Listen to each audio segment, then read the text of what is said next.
9 নম্বর হাদিস শরীফ, মান লাম ইয়াসআলিল্লাহ ইয়াগদাব আলাইহি।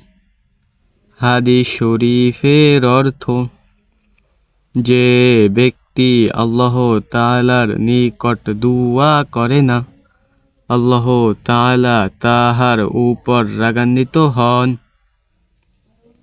10 নম্বর হাদিস শরীফ, লা ইয়ারহামুল্লাহ মান লা ইয়ারহামুন নাস।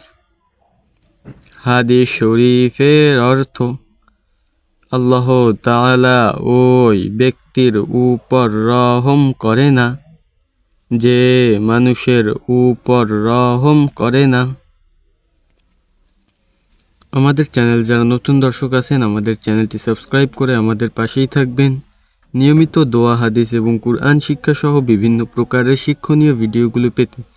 আসসালামু আলাইকুম।